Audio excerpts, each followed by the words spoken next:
So John Lewis, in his memoir, we talked about this last week, he credited the Montgomery bus boycott, he was 15 when it happened, with changing his life and setting him on the path to becoming this civil rights leader.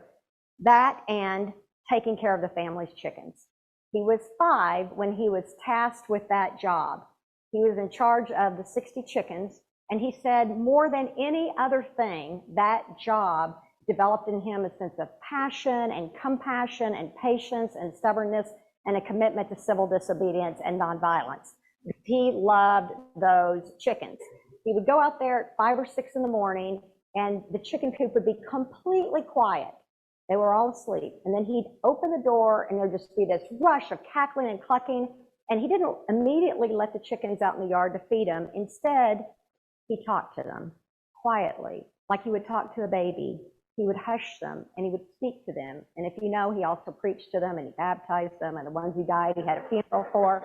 He adored these chickens. No one else in the family, they thought he was crazy. They didn't care about the chickens, and the incredible upsetness that it caused in him when, of course, the chickens would be killed, which is, again, where he says his kind of passion for the outcast and his commitment to nonviolence really began. My mother, at the same time, over in Texas, not Alabama, was taking care of chickens too. She didn't have the same sense of connection. She didn't name them that I know of, but she now, 80 years later, can still tell you about the chickens a lot. She can tell you about, when the mail carrier would bring the chickens. They'd bring the baby chicks in a box, and the tiny chickens would go into the brooder house until they were big enough to go out into the yard. And her job, along with other sisters and brothers, was to feed the chickens and then to gather the eggs. They were free-range chickens, and they would go up into the loft and the barn and find where the chickens normally laid them and gather them all together. If you have a person in your family, in the 70s, 80s, 90s or more, who grew up on a farm, chances are you've heard such stories. Or, like my mom's farm, there was no running water. So that memory of drawing water from the well, right, and taking it out and watering the garden. So it's no wonder, really, that that generation, more than I'd say most of us, has a sense of care and attention, frugality, generosity, that's in some ways been lost. Because it wasn't just the preciousness of food, it was also the scarcity. Because my mother, and I guess a lot of your family too, still have their war ration books. My mom, her sisters and brothers, they all have those coupon books. 80 years later, so many things have been lost and tossed, but they have those little books. Every single American was registered and got a book, little children, grown-ups, everyone, and they would be used to get the butter and the sugar and meat and cheese and whatever your ration was. And that certainly marked that generation. But it wasn't just the little children, it was also the adults. It was everyone trying to survive wartime with all of these things rationed. And during that time in 1942, the American author, M.F.K. Fisher, wrote a cookbook, which was really designed to help people deal with all these rations and shortages. I see Marce laughing, called How to Cook a Wolf. And the book was not really so much about, it's really kind of wisdom along with recipe. It's not so much just about, how to get by, how to make do. It was really about imagination and vision and creativity and how to create the most adventurous, delightful meals you possibly could with what you had. And Fisher said that the way we assert and reassert our human dignity in the face of poverty and war, the suffering of war, was to nourish ourselves with all the skill and delicacy and self-enjoyment we could possibly muster. And so along with her chapters like how to boil water and how not to boil an egg, she has like how to keep alive, how to rise up like new bread, how to be cheerful though starving, how to pray for peace, how to comfort sorrow. And to that end, to this idea that we need to try to assert ourselves against the ravages of war and poverty by nourishing us, she took it upon herself at the end of the war to make a translation of the French writer Brillat Savarin, his book called The Physiology of Eating. Before there was Julia Child, before there were all the cooking shows, writer. And in 1825, he wrote this book. 200 years ago, it has never been out of print. And it's really a beautiful, delightful, rich book. And in the book, The Physiology of Taste, Brillat Savarin says that of all the senses we enjoy, right, the highest sense is taste. He said it wasn't just because of the enjoyment that it brings, but because taste could be shared, right? Pass the mashed potatoes and gravy. Or two people in the movie theater, the hot buttered popcorn between them, or, you know, the peanuts, shelling them at the Royals game. And then he went on to say that in the very act of eating, we contribute to an indefinable special sense of well-being. And in the very act of eating, we have a sense, we understand instinctually that just by that act, we are prolonging our lives and repairing our bodily losses. In the act of eating, prolonging our lives, repairing our bodily losses. So you think about after the funeral, what's the first thing everyone does? Gather for the meal, right? It's almost an assertion, we will go on, we will begin to heal. And before you had the little war coupon books, before you had cookbooks, you had the Psalms, right? Taste and see the goodness of the Lord. Taste and see the goodness of the Lord. Or the 104th Psalm, which is just this magnificent, magnificent ode to God. This God who has set the heavens and the sky, who has set the foundations, who has watered the earth, who has made the grass for cattle and given food for plants for people to use, who has brought us oil and water and wine just to gladden our human hearts. And then in that psalm, they go on, and the psalmist kind of has the culmination, really, with humankind stepping in there to work.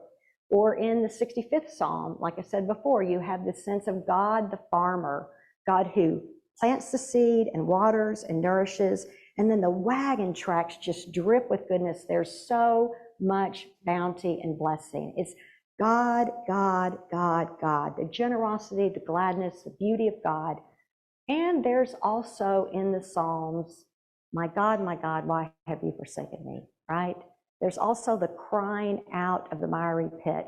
There's also a sense that there is something broken and some of it is inside me. And in the 65th Psalm, it's kind of interesting because the brokenness is collective. Before the passage about God as the farmer, we confess our sins, our wrongdoings. We atone for what we have collectively done wrong. And that is really what you hear in the quite magnificent proclamation that Abraham Lincoln made in 1863 before the first official national Thanksgiving. If you can look at that later, he just begins with this beautiful, magnificent psalm-like credit to God, that every single thing we have comes to us, not by our own devices, but by this gracious, generous being, a gracious, generous being that we often ignore. Then he went on to talk about how there are certain things we couldn't even begin to ignore because even though we were in the midst of this war, we were still in many ways flourishing as a nation, that things were beginning and people were being born and industry was going on. But then he pauses too, of course, and he has the word sin and disobedience. And he talks too about how what we are called to do is to comfort the widow and the orphan and all of those who are struggling with sorrow. That whole idea is really part of Thanksgiving. It's really a way of saying, how do we find a way to correct, to go forward, to move, to take our Thanksgiving and to put it out there in an even bigger, richer way so that the mashed potatoes are even more nourishing for all, right? And I've been thinking about that because 160 years later, 160th official Thanksgiving, we know that there is much in this country to celebrate and there's much that's still broken, right? I believe it's 1 in 7 or maybe it's 1 in 8 children who are food insecure. A couple of weeks ago, the New York Times had this very long article. It was a 40-minute read. They had it where it was recorded too. And it was about homelessness, not kids who lived in the city, but kids who lived in rural areas. And I don't really recommend that you listen to it. It was just so, although I wish if the entire country could pause for 40 minutes and listen to it, we would say, yeah, bring the Royals downtown and affordable housing, affordable housing, affordable housing. It would change the context of this world. Because the author is talking about how in places like New York City, you have a right to shelter. And while it's not perfect, you've got agencies and resources that overlap. You have places like in rural Ohio where there's nothing. There might be one person in the whole school district who's trying to hold it together. It's just a heartbreaking story listening to them discuss these kids who so want to be in school, little kids and big school kids and kids getting close to graduating. You're talking about 2 families crammed into a camper, everybody sleeping on the floor, no heating, no running water, no, like, it was just, or kids in places so unsafe that literally the floor collapses and the kid falls into the sewage and they have to lift the little one out of the miry pit. Just so difficult to hear and to think about my own abundance, our 3rd floor, nobody's sleeping on it, the guy down the street in the tent. And yet this is what we celebrate.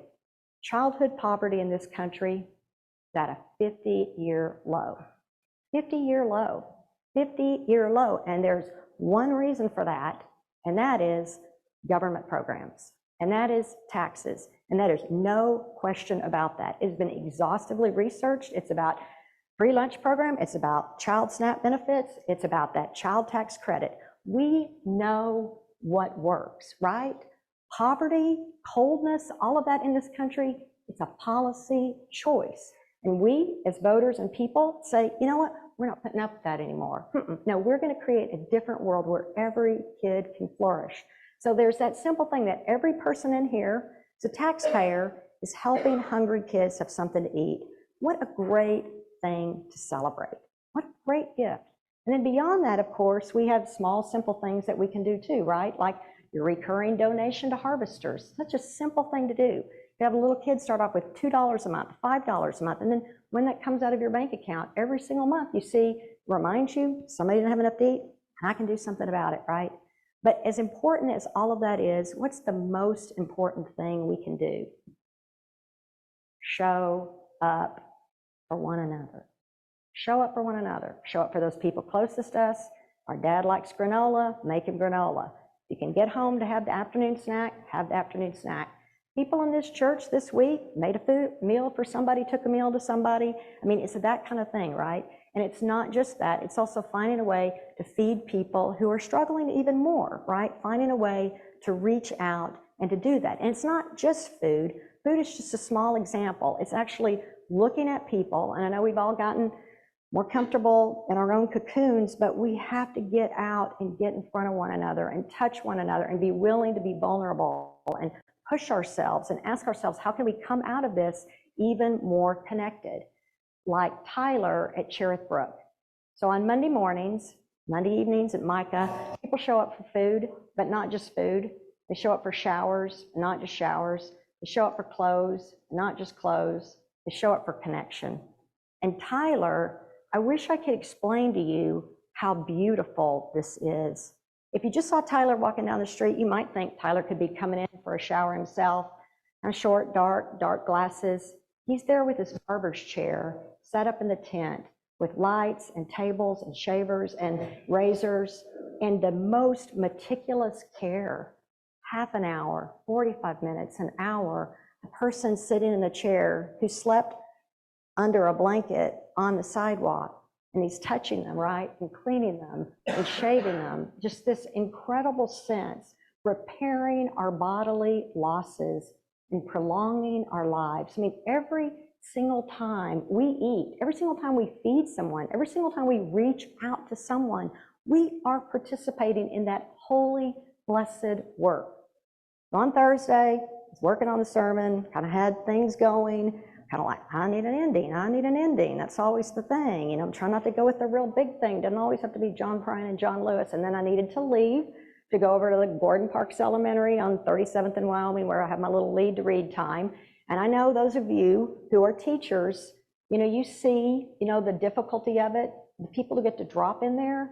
No, you just walk in there and you go, this is a sanctuary.